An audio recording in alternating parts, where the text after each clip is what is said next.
Bienvenue pour cette troisième et déjà dernière partie de notre analyse de ce texte sur l'éthique de l'avortement. Après avoir exploré le statut philosophique, juridique du fœtus, aujourd'hui on attaque la dernière ligne droite. Et là, le texte change complètement de braquet, je trouve. Ah oui, complètement. On quitte la philosophie pure pour des considérations beaucoup plus terre-à-terre presque. C'est ça, on entre dans les intérêts économiques, la communication, la déconstruction des slogans. On passe du quoi au pourquoi. Pourquoi ce débat est si structuré, si verrouillé? Quelles sont les forces, souvent invisibles, qui l'influencent? Et justement, commençons par ce point qui m'a, je l'avoue, le plus surpris, l'intérêt économique que l'État pourrait avoir. L'article dit que c'est rarement évoqué publiquement, et il s'appuie sur des documents officiels. Absolument. Et c'est ce qui est percutant. La pièce maîtresse, c'est un rapport du Haut Comité de la Santé publique. Il date de 1994. Et l'article cite une phrase. Il faut s'accrocher. Dites-nous. Le rapport conclut qu'une analyse coût-bénéfice montre que le diagnostic prénatal suivi d'une IVG pour les fœtus porteurs de handicap est, je cite, tout à fait justifié pour la collectivité. Attendez. L'article insiste bien sur le mot. Le rapport dit justifié économiquement. C'est ça, hein? Exactement. Économiquement, pas médicalement. La nuance est... Enfin, ce n'est plus une nuance, c'est un gouffre. On ne parle plus de bien-être, mais de comptabilité, de finances publiques. C'est une affirmation explosive, oui. Et l'analyse du texte devient très critique à ce moment-là. Elle pointe une logique qui évalue la vie humaine sur un critère de valeur marchande. C'est le mot qu'il emploie. Oui. Et pour montrer que ce n'est pas juste un vieux truc de 1994, il fait le lien avec des déclarations beaucoup plus récentes. Comme quoi, par exemple Par exemple, Janet Yellen, en 2022, la secrétaire au Trésor américain, elle a explicitement lié une interdiction de l'avortement à une baisse du PIB, Ah oui, je m'en souviens. ou encore un rapport de la Banque mondiale de 2020. En fait, l'idée du texte n'est pas de faire un procès d'intention, c'est de documenter un fait. L'État, en tant qu'acteur économique, eh bien, il n'est pas neutre. Et la mise en garde de l'article, c'est que si on accepte cette logique de coût-bénéfice ici, La porte est ouverte pour l'appliquer ailleurs. par exemple sur l'euthanasie, Précisément. C'est l'argument de la pente glissante. d'accord, donc l'État n'est pas neutre, il a un intérêt économique. Ça pose une question dérangeante. Est-ce que ça peut influencer la façon dont le débat public est mené? C'est la transition parfaite. C'est la question suivante que pose le texte. Et sa réponse, c'est oui. Le débat est activement restreint par la loi. Ah oui.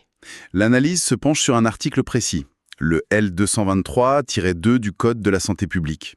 C'est la loi sur le fameux délit d'entrave numérique à l'IVG. Qui pénalise le fait d'induire intentionnellement en erreur dans un but dissuasif. C'est ça la formulation. C'est ça. Et la question que l'article pose, c'est qu'est-ce qu'une erreur? Affirmer que le fœtus est un être humain, comme l'article l'a argumenté avant, est-ce que c'est induire en erreur? Exactement.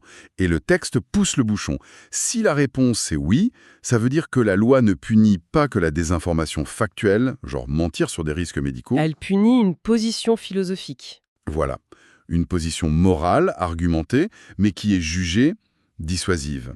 Ce qui amène l'auteur à cette phrase très sèche, « Une vérité n'a pas besoin de loi pénale pour se défendre C'est une accusation assez lourde. Punir une perspective éthique, pas une erreur factuelle. Est-ce qu'il y a des exemples concrets? ». Oui, il en donne deux. La condamnation du site ivg.net, en 2017, accusé de présenter une vision, Orienté, oui. et la révocation d'un prof à Manosque, en 2011, pour des propos jugés anti-avortement. Dans les deux cas, le texte dit que c'est la perspective morale qui a été sanctionnée. Je vois. L'article aborde aussi un point plus sociologique presque, l'anonymat. Oui, et c'est un détail fascinant. On ne demande pas l'anonymat pour se faire enlever un grain de beauté ou... Ou une dent de sagesse, non. Voilà. Le fait que cet acte soit entouré d'un secret, d'une confidentialité aussi stricte, l'auteur l'interprète comme une admission involontaire. Une admission que ce n'est pas un acte médical comme un autre. C'est ça.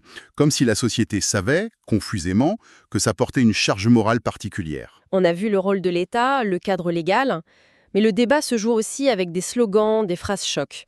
Et le texte s'attaque au plus célèbre « Mon corps, mon choix ». Oui, de manière très directe. Le texte ne conteste pas du tout le principe de la liberté de disposer de son corps, il dit que c'est un acquis. Mais Mais il conteste son application à la grossesse. Il revient à un fait biologique simple. Pendant une grossesse, il y a deux organismes, la mère et le fœtus, avec deux codes génétiques distincts. Le fœtus n'est donc pas une partie du corps de la mère, pas comme son foie ou son cœur. Exactement. C'est un autre individu qu'elle héberge. Du coup, pour le texte, la maxime est inapplicable, puisque le corps sur lequel porte le choix est aussi celui d'un autre. L'argument repose sur une prémisse biologiquement inexacte. C'est ça la critique. C'est la critique, oui. Autre argument, très fort émotionnellement, celui-là, un homme ne peut pas comprendre, donc il ne peut pas juger. Là, le texte est prudent. Il fait une distinction très importante entre l'expérience vécue et le raisonnement moral. C'est-à-dire, Il ne nie pas que l'expérience d'une grossesse est unique, inaccessible à un homme, bien sûr. Mais il dit que le jugement éthique, lui, n'est pas conditionné par l'expérience. L'analogie est forte. on n'a pas besoin d'avoir été esclave pour condamner l'esclavage. Voilà. Ou d'avoir subi la torture pour la juger inacceptable. Si seule l'expérience personnelle autorisait le jugement moral, alors toute discussion sur la justice deviendrait impossible. On ne pourrait plus avoir de morale universelle. C'est ça, on ne pourrait qu'échanger des ressentis. Et on arrive à un passage clé, je pense. L'analyse de l'expérience de pensée de la philosophe Judith Jarvis Thomson, la fameuse analogie du violoniste. Oui, un point central du débat éthique moderne, depuis 1971. Pour rappel, l'idée c'est, vous vous réveillez, branchez de force à un violoniste célèbre qui a besoin de vos reins pour survivre pendant 9 mois. La question est, a-t-on le droit moral de se débrancher? Et la réponse de Thomson, c'est oui. Personne n'est obligé de sacrifier son autonomie corporelle, même pour sauver quelqu'un. L'analogie défend donc un droit de se détacher du fœtus. Même si on admet que c'est une personne. Exactement. Et la réponse de l'article est redoutable. Il ne répond pas avec de la philosophie, il répond avec le droit français. Comment ça? Il met l'analogie face à un autre article du Code pénal, l'article 227-15, qui punit très sévèrement le délaissement d'un mineur. Le fait d'abandonner son enfant? C'est ça? Et là, la contradiction est flagrante. Le droit de se détacher avant la naissance serait absolu. Et quelques minutes après la naissance, le même acte de se détacher, d'abandonner, devient un crime. Alors que l'être est biologiquement continu. C'est un vrai casse-tête. Comment le texte explique ça?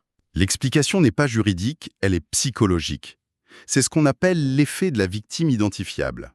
C'est-à-dire? Un nouveau-né, on le voit, on l'entend pleurer, on le touche, il est concret. Et ça active nos circuits de l'empathie, notre sens du devoir. Le fœtus, lui, est invisible, abstrait. Donc la différence de traitement juridique ne viendrait pas d'une différence de nature, mais de notre perception, d'un biais cognitif. C'est exactement l'argument. Notre loi serait, sur ce point, fondée non pas sur une logique cohérente, mais sur une perception émotionnelle. C'est une idée vertigineuse. Restons sur la perception. Le texte critique beaucoup le langage utilisé, et notamment l'expression « interruption volontaire de grossesse Oui, ce n'est pas un détail pour l'auteur. Le mot « interruption » est présenté comme un euphémisme.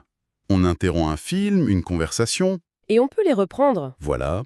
Ce qui est interrompu peut reprendre. Or, une grossesse avortée, c'est un arrêt définitif. La vie qui se développait ne reprendra pas. C'est une critique à la Orwell, sur la novlangue.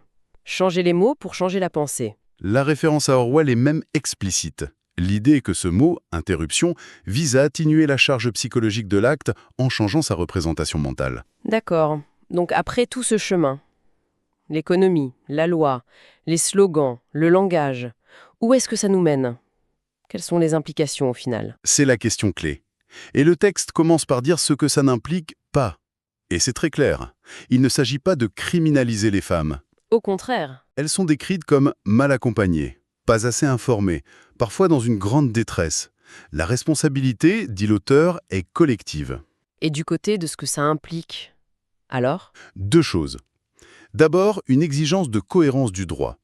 On ne peut pas considérer le fœtus comme une victime dans un cas et lui dénier tout statut dans un autre. Et la seconde, c'est le cœur de la conclusion. Oui. Il présente l'interdiction de l'avortement comme un horizon de justice.